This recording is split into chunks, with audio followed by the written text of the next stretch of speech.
Let's catch up on the stocks making headlines, from major investments, deals, order wins, acquisitions, and earning surprises. Here's a quick look at the stocks in focus on March 24th.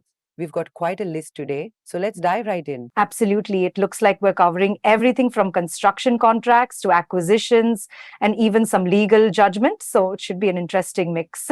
First up, we have NCC Limited. It seems they've landed a pretty significant order. That's right. They received an order from Bihar Medical Services for the redevelopment of Darbhanga Medical College and Hospital, or DMCH. The contract is valued at over 1,480 crore rupees, excluding GST, and includes construction over 42 months, followed by a 36-month defect liability period. I mean, that is huge for them, Wow, that's massive.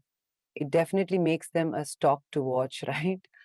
So, what exactly is a defect liability period? Think of it like a warranty period, but for construction. It's the time frame after a project is complete where the contractor is liable for fixing any defects that pop up. It's pretty standard for these big infrastructure projects. Okay, makes sense. Let's move on to Metropolis Healthcare Limited. Metropolis Healthcare has completed the acquisition of Core Diagnostics Private Limited. This means Core Diagnostics is now a wholly owned subsidiary. So basically, they completely bought out Core Diagnostics. It's like when a big company buys a smaller, innovative one to expand its offerings, right? Exactly. Acquiring Core Diagnostics allows Metropolis to broaden their diagnostic capabilities. Think of it like a chef adding a new spice to their repertoire. Next up is Raymond Limited.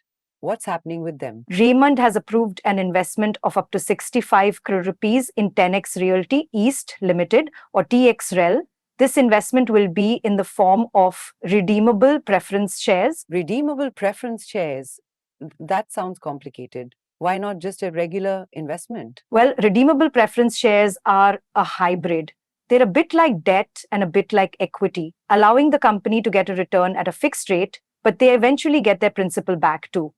In this case, TXREL will use the funds for a redevelopment project. Got it.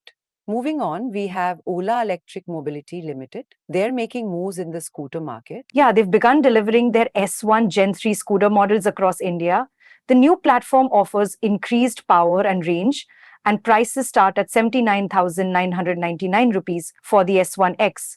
Deliveries are happening nationwide through their stores, so it looks like they're scaling up. That's great news for Ola. It's like they're saying, we're here, we're delivering, and we're serious about electric mobility. I wonder if this will affect their competitors. Absolutely. It puts pressure on other electric scooter manufacturers to innovate and compete on price and features. Okay, let's talk about RailTel Corporation of India.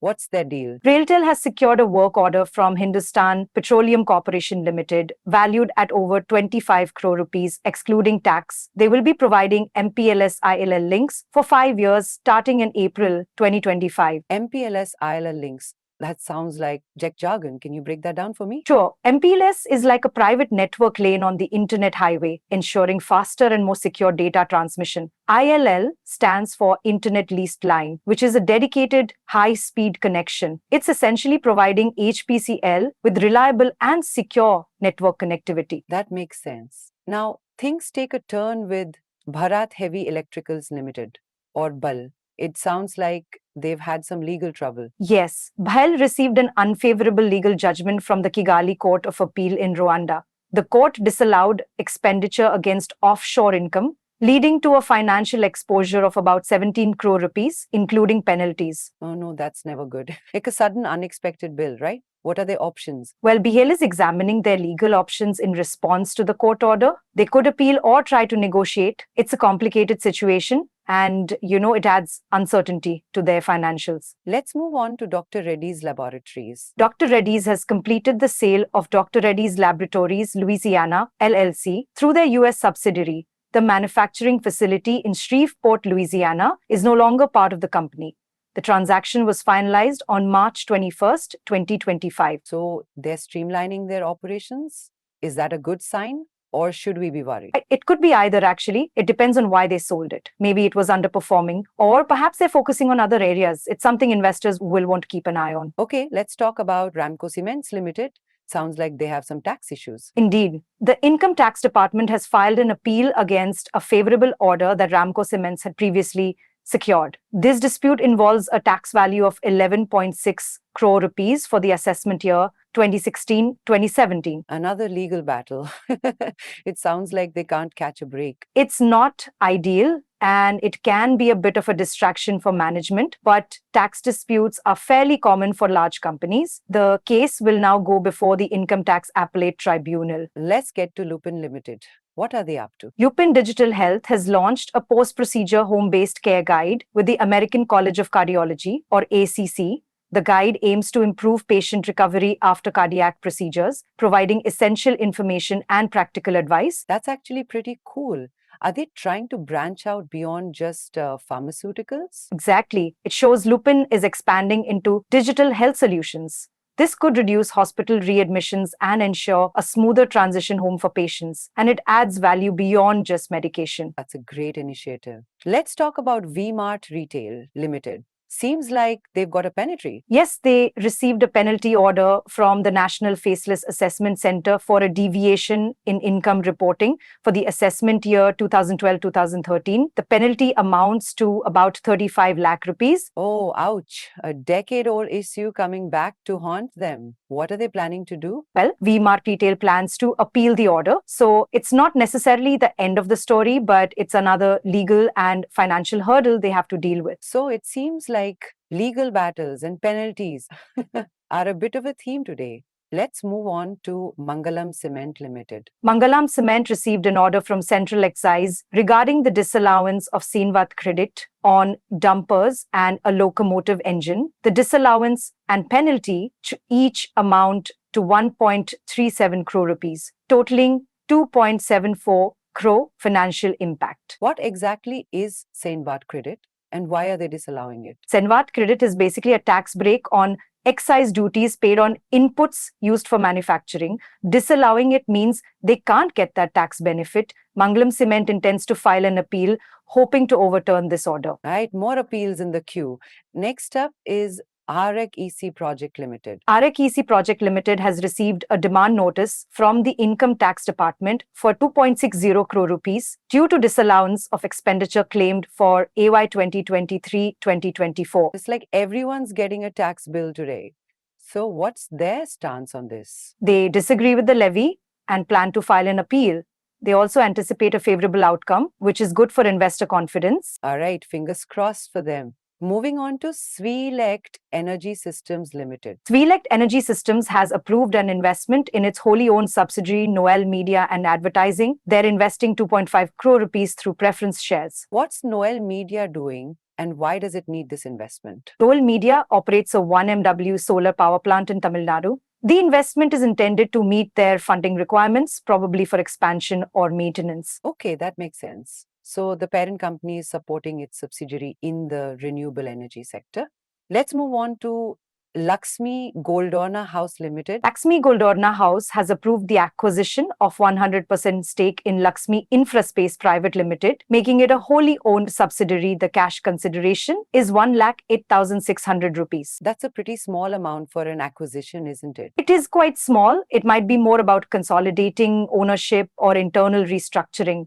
They've also approved the acquisition of land from a promoter, subject to shareholder approval. Okay, now we're getting into credit ratings. What's happening with Sheela Foam Limited? India Ratings and Research has affirmed Sheela Foam's credit ratings. Their long-term issuer rating is IND-AA stable, and ratings have been assigned to their fund-based limits, term loans, and a proposed working capital facility. So things are stable for Sheela Foam. That's good news, right? Exactly. It's a sign of financial stability and creditworthiness. It suggests they're managing their finances well. All right, let's check on Jindal Stainless Limited. What's their rating looking like? CRISIL Ratings reaffirmed Jindal Stainless's credit ratings. The long-term borrowings rating is reaffirmed at CRISIL AA, stable, and the short-term borrowings rating is reaffirmed at CRISIL A1+. Another company with stable ratings. It's like a report card saying, you're doing well. Precisely. It shows that both their long-term and short-term financial health is solid. Let's switch gears to Kotak Mahindra Bank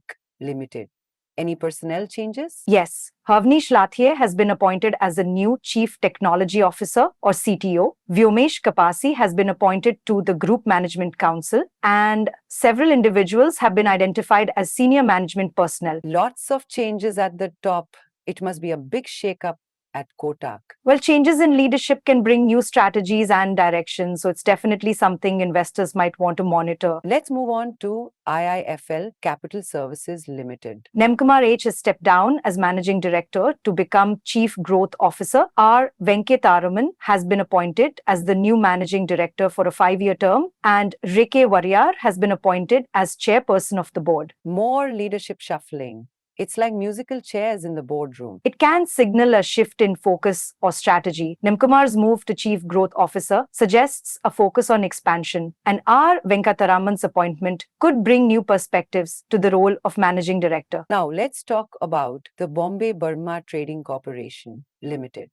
Are they paying out dividends? They've announced tax deduction details for their second interim dividend of 4 rupees per share. The record date for dividend eligibility is March 27th, 2025, and shareholders need to update their PAN and other details by that date. Dividends are always a welcome sign for investors, right? Absolutely. It's like getting a little bonus for holding the stock. It's a good way to keep investors happy. Let's move on to Orient Press Limited.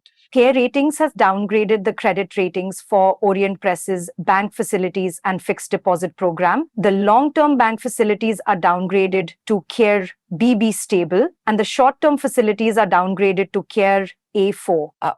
Downgrades are never good. It's like a warning sign, right? It suggests increased risk, which can make it more difficult and expensive for them to borrow money. Let's get to Treehouse Education and Accessories Limited. Seems they're facing some legal challenges. Yes, the High Court of Gujarat is reviewing a petition to quash an FIR against the company related to land grabbing in village Atlada.